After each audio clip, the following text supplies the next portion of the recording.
السلام علیکم معزز ناظرین، آج ہم آپ کے ساتھ ایک خوش قسمت صحابی کا متاثر کن واقعہ شیئر کرنے جا رہے ہیں۔ مدینہ کا بازار تھا۔ گرمی کی شدت اتنی زیادہ تھی کہ لوگ نڈھال ہو رہے تھے۔ ایک تاجر اپنے ساتھ ایک غلام کو لیے پریشان کھڑا تھا۔ غلام جو ابھی بھی بچہ ہی تھا، وہ بھی دھوپ میں کھڑا پسینہ پسینہ ہو رہا تھا۔ تاجر کا سارا مال اچھے داموں بک گیا تھا، بس یہ غلام ہی باقی تھا جسے خریدنے میں کوئی بھی دلچسپی نہیں دکھا رہا تھا۔ تاجر سوچ رہا تھا کہ اس غلام کو خرید کر شاید اس نے گھاٹے کا سودا کیا ہے۔ اس نے تو سوچا تھا کہ اچھا منافع ملے گا، لیکن یہاں تو اصل لاگت ملنا بھی دشوار ہو رہا تھا۔ اس نے سوچ لیا تھا کہ اگر یہ غلام پوری قیمت پر بھی بکا تو اسے فوراً بیچ دے گا۔ مدینہ کی ایک لڑکی کی اس غلام پر نظر پڑی تو اس نے تاجر سے پوچھا کہ یہ غلام کتنے کا بیچو گے؟ تاجر نے کہا کہ میں نے اتنے میں لیا ہے اور اتنے کا ہی دے دوں گا۔ اس لڑکی نے بچے پر ترس کھاتے ہوئے اسے خرید لیا۔ تاجر نے بھی خدا کا شکر ادا کیا اور واپسی کی راہ لی۔ مکے سے ابو حذیفہ مدینہ آئے تو انہیں بھی اس لڑکی کا قصہ معلوم ہوا۔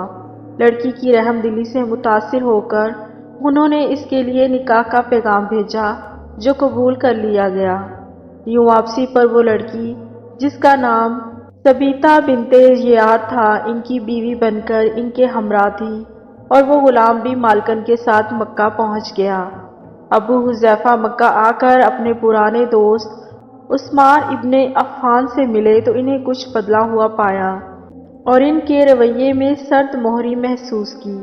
انہوں نے اپنے دوست سے استفسار کیا کہ عثمان، یہ سرد مہری کیوں؟ تو عثمان بن عفان نے جواب دیا کہ میں نے اسلام قبول کر لیا ہے اور تم ابھی تک مسلمان نہیں ہوئے، تو اب ہماری دوستی کیسے چل سکتی ہے؟ ابو حذیفہ نے کہا تو پھر مجھے بھی محمد صلی اللہ علیہ وسلم کے پاس لے چلو اور اس اسلام میں داخل کر دو جسے تم قبول کر چکے ہو۔ چنانچہ حضرت عثمان رضی اللہ تعالیٰ عنہ نے انہیں نبی کریم صلی اللہ علیہ وسلم کی خدمت میں پیش کیا اور وہ کلمہ پڑھ کر دائرہ اسلام میں داخل ہو گئے۔ گھر آ کر انہوں نے اپنی بیوی اور غلام کو بھی اپنے مسلمان ہونے کا بتایا تو ان دونوں نے بھی کلمہ پڑھ لیا۔ حضرت ابو حذیفہ رضی اللہ تعالیٰ عنہ نے اس غلام سے کہا کہ چونکہ تم بھی مسلمان ہو گئے ہو، اس لیے میں اب تمہیں غلام نہیں رکھ سکتا، لہٰذا میری طرف سے اب تم آزاد ہو۔ غلام نے کہا آقا، میرا اب اس دنیا میں آپ دونوں کے سوا کوئی نہیں ہے، آپ نے مجھے آزاد کر دیا تو میں کہاں جاؤں گا؟ حضرت ابو حذیفہ رضی اللہ تعالیٰ عنہ نے اس غلام کو اپنا بیٹا بنا لیا اور اپنے پاس ہی رکھ لیا۔ غلام نے قرآن پاک سیکھنا شروع کر دیا اور کچھ ہی دنوں میں بہت سا قرآن یاد کر لیا، اور وہ جب قرآن پڑھتے تو بہت خوبصورت لہجے میں پڑھتے۔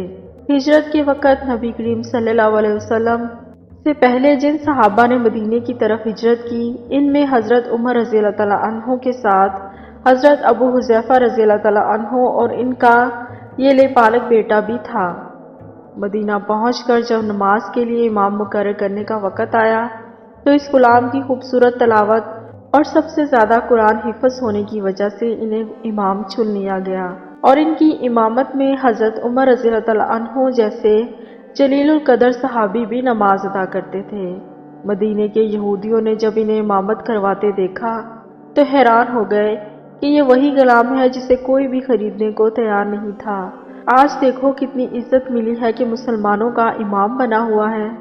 اللہ پاک نے انہیں خوشگلو اس قدر بنایا تھا کہ جب قرآنی آیات کی تلاوت فرماتے تو لوگوں پر ایک محویت طاری ہو جاتی اور راہگیر ٹھٹک کر سننے لگتے۔